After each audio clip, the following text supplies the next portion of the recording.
Since January, all Kaspa YouTubers tell Kaspa will be $1 by May, by June, then we see a green summer, etc. losing faith. So shout out to the person that basically commented that, and I do understand, guys, that you feel this way. To be honest with you, I do feel the same way, but I would imagine that this is how lizard people want us to feel. They want us to sell so they can basically buy cheaper and accumulate more and then pump the market towards the upside. So guys, what I've prepared for you today hopefully is going to show a much more clear picture of what is going to happen in the next weeks and months, so on and so forth. Subscribe to the channel. And now guys, before we are going to look at different metrics, let's actually cover Kaspa on a 4-hourly time frame, right? So as you guys can see, things are not necessarily juicy, right? We are trading sideways, but that's something normal because BTC is trading sideways basically, right? We saw a bit of a spike towards upside for BTC of a 61k 400, and now we are pulling back, right?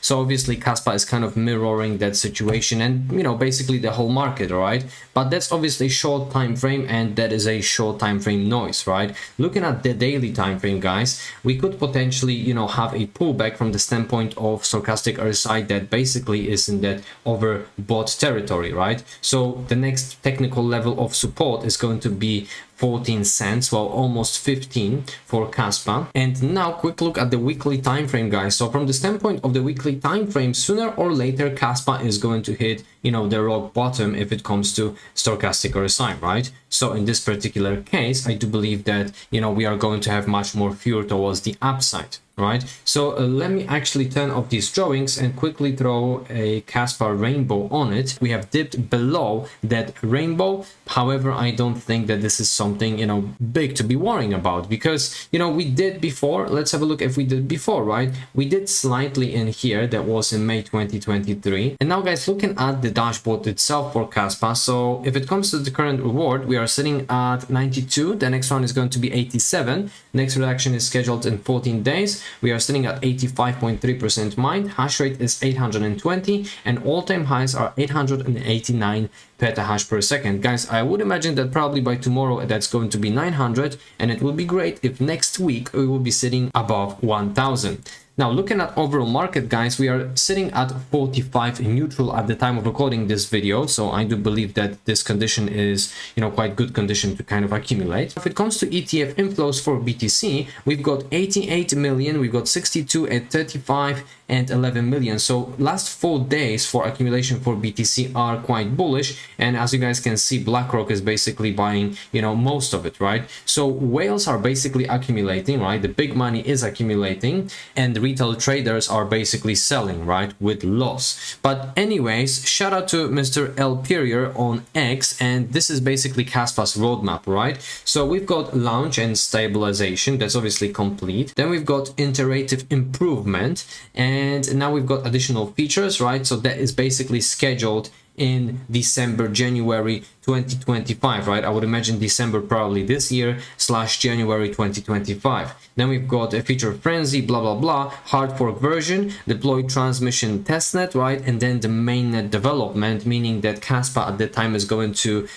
be running at 10 bps per second, and that is going to make Kaspa technologically superior, in my personal opinion, of course, to any other crypto, right? The speed, proof of work, and basically the whole trilemma solved, right? However, this adoption isn't going to come within a few days, right? We do have to be patient. But anyways, ladies and gents, let's have a look at a couple of different charts that I have put together from Twitter for you to actually determine of whether we should be scared or not. All right, so first of all, guys, this is total market cap that is excluding top 10 dominance on a 2 daily chart, right? And Mr. Prof is saying that crypto is a ghost town and altcoins are on the verge of breaking out of a falling wedge that has been in the making for 9 months. Can you also see the other huge triangle?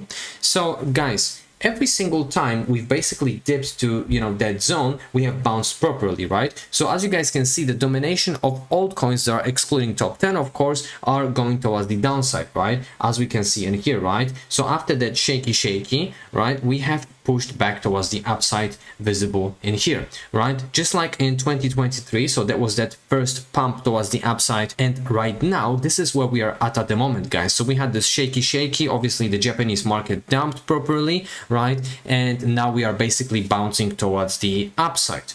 So guys, this could be it, right? This could be the moment, right? But heck, let's see what is going to happen in the next couple of days, couple of weeks, right? Anyways, Mr. Prof is also showing us USDT dominance chart. So he's saying that he thinks that terribly boring time in the market will soon come to an end. And he thinks that most people have already forgotten that the USDT dominance has broken a 5-year uptrend to the downside. So as you guys know, USDT dominance down equals crypto up. So if that retest is going to be bearish, and most likely it is, right? We are basically being rejected from that moving average, not mentioning about this level of previous support and now resistance for USDT dominance. Guys, things are going to heat up soon towards the end of this year, in my opinion. But anyways, shout out to Mr. Trader Taring Great, and this is Bitcoin that has shown the same price action in the chart pattern. Megaphone pattern breakout sent BTC above 70,000 in May 2024. We have seen a megaphone again. See you at 70,000 according to Mr. Trader Taring Great. And if we are going to look at that megaphone that basically happened in May, we can clearly see that we had a pump towards the upside and we got rejected from this level. Now basically the same thing is brewing, right? So looking at the previous one, we had the pump, as you guys can see, and this current megaphone pattern is basically the pump consolidation, which also could be considered as, let's say, a bull flag, and that is basically showing us that we potentially could see some upside move. Anyways, guys, weekly chart for DXY according to Mr. Titan. So he's saying, as expected, the dollar index is plunging after the trendline breakout. This could signal a new rally for risk assets. So guys, if that is going to dump, we can expect Bitcoin going to upside, right? Because as you guys know, of course, Bitcoin and DXY have inverse correlation. Altcoins are getting ready for a big breakout here according to Mr. Yoda. And according to him, alt season will hit the market soon. Some memes already started pumping on Tron. That's very interesting, guys. But as you guys can see, on total 3, pretty much altcoins, right? We still haven't, reached that level of resistance that leads us back to previous cycle, right? And probably after that next leg, we can expect some,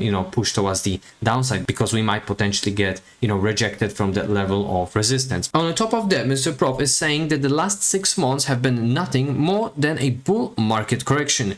We are in the middle of the bull market. The recent bullish cross in the total market cap has happened in 2020. If we are going to look what happened in here, right? We had a C19 crash, obviously, and then 2020, right? So that happened, and 2024 exactly the same thing. And very surprising, it's also coinciding with Japan's stock market crash. So coincidence? Well, let's see. Anyways, Mr. Max is saying that next month is going to be explosive for BTC. And on this chart, targets are 300k for BTC. And according to Mr. Sev, few understands that you've got only 1 to 4 weeks left to accumulate at these prices before the train leaves the station. This time is no different. So if we are going to look at 2012, this is what happened for BTC, 2016, 2020, and 2024, guys. And now, guys, so guys, I have accumulated some bread yesterday, and yes, probably the best time for buying was in here. However, from the standpoint of reaching previous all-time highs for bread, I do believe that if bread is going to, reach its previous all-time highs, we are going to see around 118% for bread, not mentioning about new all-time highs for bread, because I do believe that this is not the end for bread. All right, if you would be interested into purchasing bread or any other cryptocurrencies, make sure that you check out my link in the description down below and pick up to 6,000 USDT as a reward as a new customer. All right, and you are not allowed to use Bybit. Make sure that you check out NordVPN. All right, so they do have a special promotion which is 70% off NordVPN plus extra 3 months. All right, so all of the links are going to be down in the description. All right, and also NordVPN is going to allow you to be safe away from hackers, guys. And now, guys, referring to the comment losing faith, and now, guys, looking at the previous cycle, we basically saw the pump in 2021 when that liquidity cycle was increasing, right? And it's happening every 4 to 5 years. So now, guys, we are at exact same position as we were in that blue circle, all right? So I do believe that the patience is going to be key, all right? Because firstly, the global liquidity will have to experience its cycle, and after that, all of that money is going to end up in crypto, all right? So guys, thank you very much for watching, and I wish you having a great day. Peace and love, crypto.